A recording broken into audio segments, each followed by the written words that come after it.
he's like making everybody put him in that. He's like, nobody is recording shit at these parties, dude. Well, there's that one video floating around of him patting down Justin Bieber.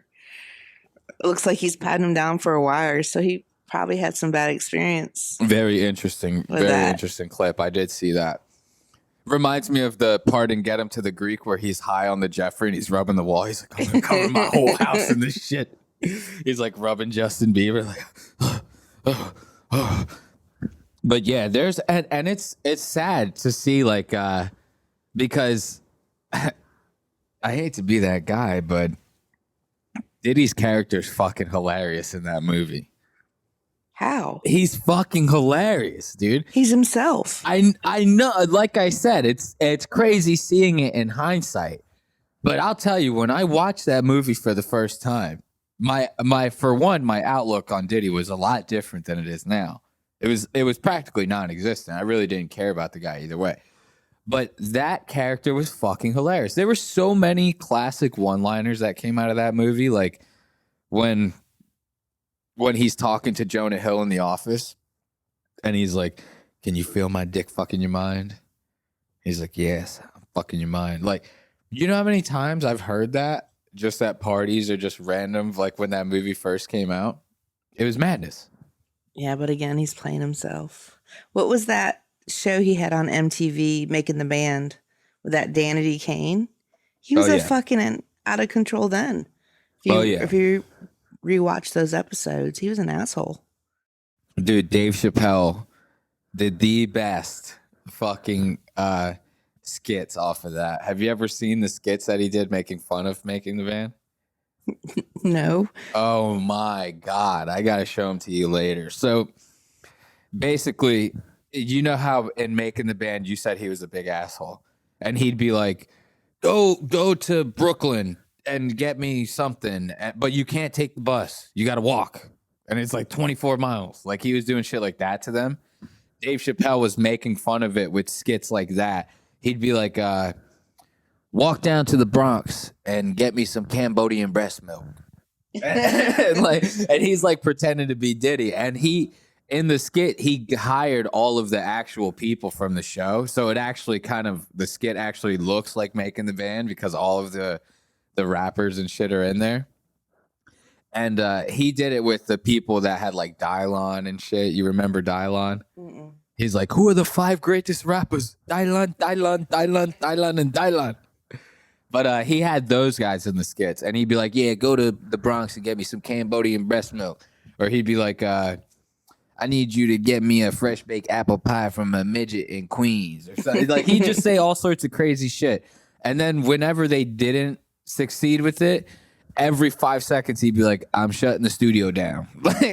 And you know how he was always saying that in the show. So Dave Chappelle just trashed him, but it was very funny. It was very funny. I got to show you those skits sometime. Bro, imagine having to work for Diddy. I couldn't. Like how he treated his employees. Can you imagine like having to kiss somebody's ass for probably not a lot of money? And they all do. No. I couldn't imagine having a kid. Why do you think I started a podcast? I eventually don't want to kiss anyone's ass. You know what I mean? I'm trying to take this bitch independent.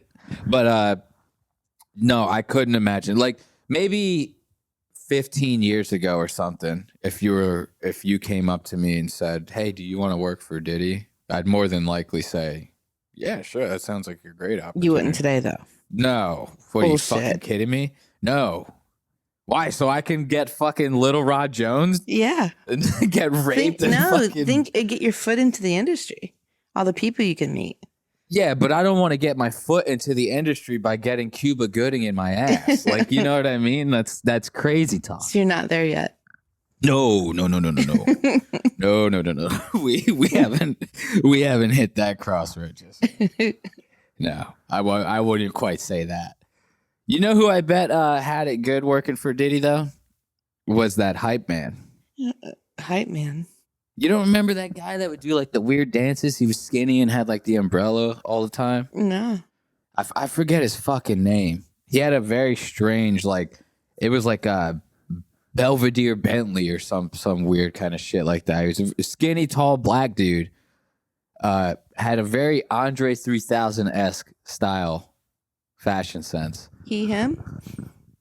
I mean, back then it wasn't really a thing, but I guess he, him. He was a total he, him. And No, I don't remember who you're talking about. Yeah, he just was pretty much Diddy's like, dude. He just was anytime you saw Diddy, you saw him.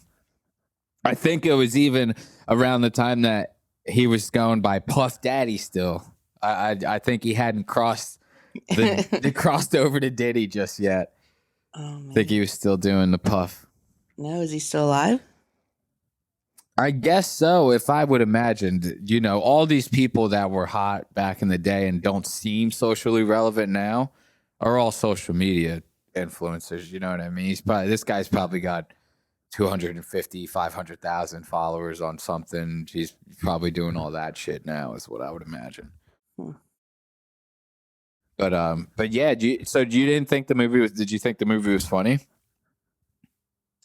Yes. It was a slow burn. It was a lot slower. So, haven't seen Forgetting Sarah Marshall and what a cult classic that's going to become. And knowing, first of all, I didn't know this was anything related to that. You pointed that out to me before we started watching it.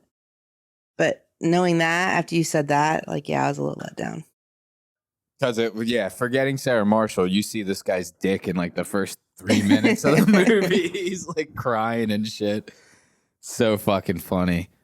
No, I think they had a lot of guest comedians on Forgetting Sarah Marshall a lot more. That made it funnier. Yeah, really the only the biggest set of comedian cameos was when they were having the idea meeting, like the think tank meeting in the office of the CEO for the record label, yeah. Diddy's character. Nick Kroll gets fucking trashed in that, dude. That shit was funny as hell. He's like, he discovered Chocolate Daddy. How many units you sell? 15,000. He's like, Chocolate 15,000 units. It's such, dude. I'm telling you, Diddy's character, I think, is still funny. Can you separate the art from the artist, Tracy? I could not. Can you separate the art from the artist? Like, he didn't even have to act. Yeah, I'm sure he typecasted himself in there. I'm sure it was very nice. Probably mostly ad-libbed. He's like, I got this. Yeah. They were like, dude, Diddy, you just go in there. We got all the lines for you. We got you a teleprompter. He puts his like finger on the guy's mouth. He's like, shh. He's like, I'm gonna improv this shit. He fucking just nails every second of it. They're like, oh, like everybody on set's head's about to explode. They're like, he's perfect. Especially that chase scene, huh? Yeah, that was almost like dead on. Oh man, it was perfect. He's just missing the white towel. I was seriously laughing. So, dude, funny that you say that because I talk a little bit about the Diddy stuff in the last thing I recorded, and I said the same thing. I even put the clip in there. I was like, he looks just like the hallway scene in Get Him to the Greek where he's chasing them out into the street. Exactly like the Cassie video. Exactly like the Cassie video. So let's talk about that a little bit. So it all starts with Cassie, right? We're real quick. We'll recap it. We'll jump right back and get into the Greek. Cassie? The whole Diddy debacle, everything going on now. So it starts with Cassie. She's the initial lawsuit, right? Let's not split hairs and say, oh, it started with the J-Lo and the club shooting and stuff. No, I was gonna say the death of his wife, but okay. Which wife? See, you know, so you talk. Say your piece, The girl. wife before Cassie. Who was? Kim Porter. Who is? Dead. No, obviously she is no longer with us. It's a whole other rabbit hole that precedes the Cassie stuff, but we can start with Cassie. So, all right. So Kim Porter, who I don't know, she died.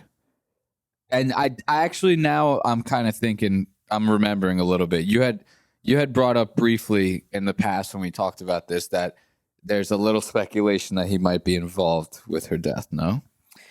Yes, there's definitely some strange theories out there, but also some strange facts so his wife was sickly. I think they did like their son's graduation or something like that. And then A couple days later, she's all of a sudden sick with a pneumonia and dies from pneumonia. But wouldn't the autopsy show that? And hold my fart like a bong rip.